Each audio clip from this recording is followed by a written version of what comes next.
All right. I'm Mitch Hedlund. I have had the opportunity to chair the American Packaging Summit in 2015 in Chicago, and I am here with Stephanie Martins from L'Oreal. And Stephanie oversees global packaging initiatives for all of the brands. All Is that Americas. correct? Yeah. All America brands, Yes. South and North America for L'Oreal. And I just had the opportunity to listen to her presentation, as did the audience, and it's so impressive to see that L'Oreal is taking such a progressive and in a way aggressive approach to working towards sustainable packaging.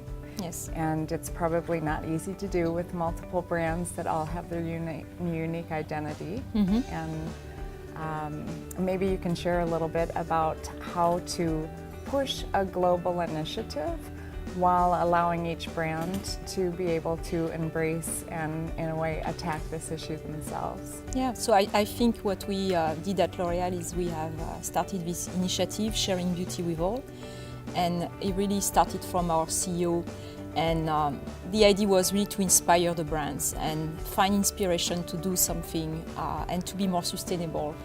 And after that, it's really up to each brand to put that into their DNA and to customize how they are going to take this message to their customer. So some of the brands are more focused on recycling, some others on how you design, how you refill the packaging. So we have come up with several ideas and several ways of embracing sustainability based on the brand and based on their DNA. So we actually share a lot of the initiatives that are developed by the brand.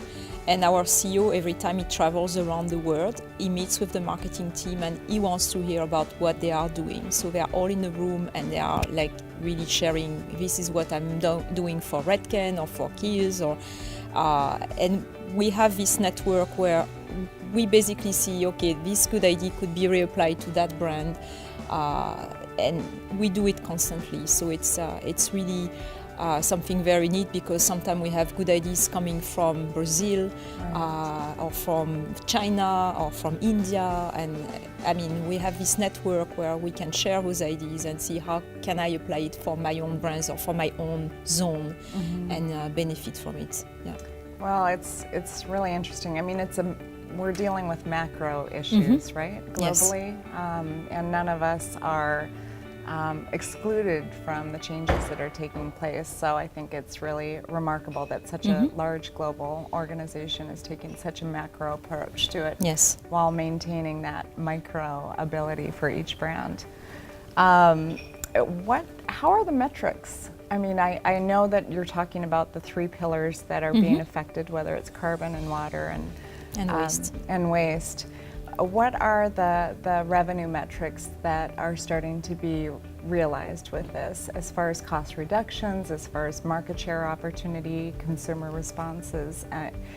Is it something where L'Oreal is able to really quantify the impacts of these changes? I'm not sure we're able to quantify it, but I'm sure on some of the brand it's really a big factor of success. Like for Kiehl's, it's really in the DNA of the brand to be sustainable, and I think it's a big part of their success and a big part of their message to the consumer. And strong brands like that are really driving their revenue because they are doing the right thing for the right reason, and the consumer is responding to it. Absolutely, and this is by coincidence in a way that we're both here. My nonprofit organization, Recycle Across America, is very much affected by L'Oreal and Kiehl's in particular. We're able to see what their upside of focusing on recycling is doing for not only their brand and getting their packaging back, but also how it's bringing a greater attention to the issue of recycling and recycling properly. But I'm also excited because the Garnier product, which is very progressive as well, is involved with a company by the name of TerraCycle. And as a result of that relationship, Garnier is focused in a TV show called Human Resources that is part of Participant Media's programming.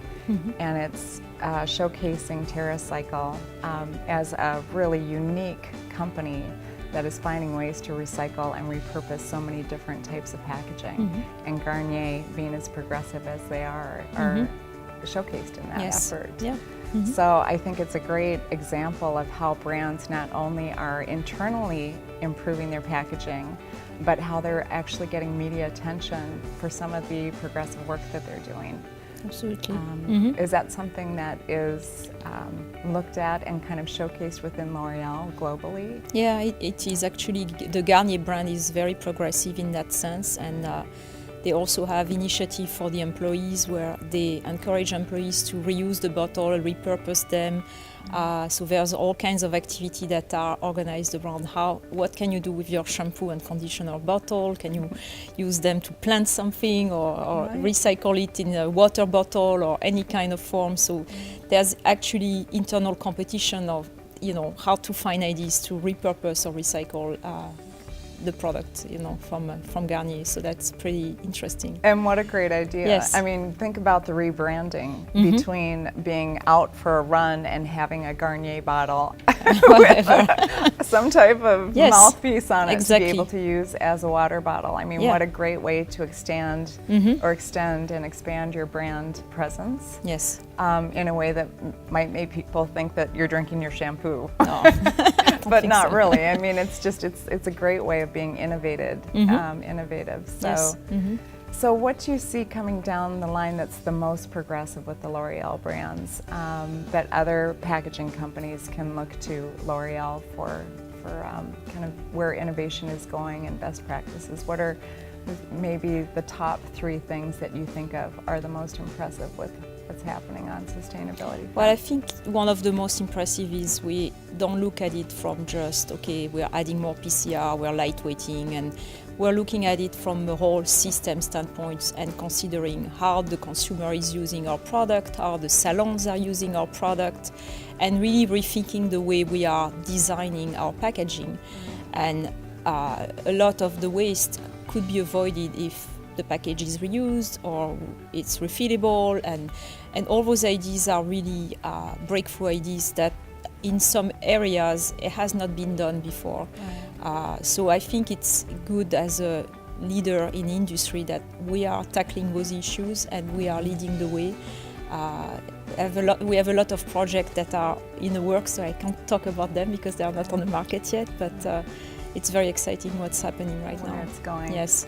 Well, I think the other thing is being such a large brand that gives you a tremendous amount of leverage, right, with the vendor supply chain. And one of the things that you had mentioned in your presentation, which I think is so important to mention, is inbound waste as well. Yes. I think we think about packaging for these consumer brands to be very one-directional, and that it's all the outbound package design, but it's also looking at what's inbound into the factories. Right. Yeah, absolutely. And so and I don't know if this is just Kiehl's or other brands. It's all the brands actually. We've looked at it from kind of like a commodity standpoint. What is the best way to package a tube or to package a lipstick, or like what's the most optimum way so we can reduce to the minimum the packaging reduce the cardboard, reduce the plastic usage. When the suppliers are close enough, we have recyclable trays so that we can, return to the supplier. They come back to us. When they are further away, we look at more, can we bulk pack instead of layer pack, or can we brick pack? There's a lot of solutions that are being implemented with our suppliers.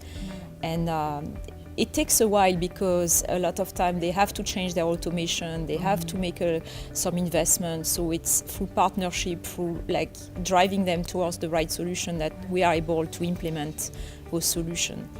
And in some areas, it's been really a great way to reduce the waste. Really, has impacted a lot of factories. Yeah, I would think it would be a good exercise also for vendors and suppliers to look at collaboration with L'Oreal brands, and it sounds like that's very much the nature. And also for brands not to be reactionary but to be progressive. And obviously, L'Oreal is really on the progressive side of it and Yes. proactive. Absolutely. So, Well, I think it's, I met a lot of people in this event. I think that was really great to be able to connect with other people who have similar responsibility, head of packaging for various companies, and we all share the same concern. So it's, for me, one of the biggest thing is we have to think about, right now we're trying to make the package as minimal as possible. We still have the constraint of the shelf presence. right. And I think it's a big paradigm that maybe we need to address together and say, what can we do to address this and how do we move forward? Or, there's other topics like e-commerce. How do we, and I think it would be great to have this kind of discussion or forum so we can get together and think about what are maybe common solutions that we can develop together and, think forward, It's hard to deal with saving the world as one brand by yourself, but if collectively we're addressing some of these issues with solutions, I think there's a tremendous amount of power Yes, behind that. absolutely.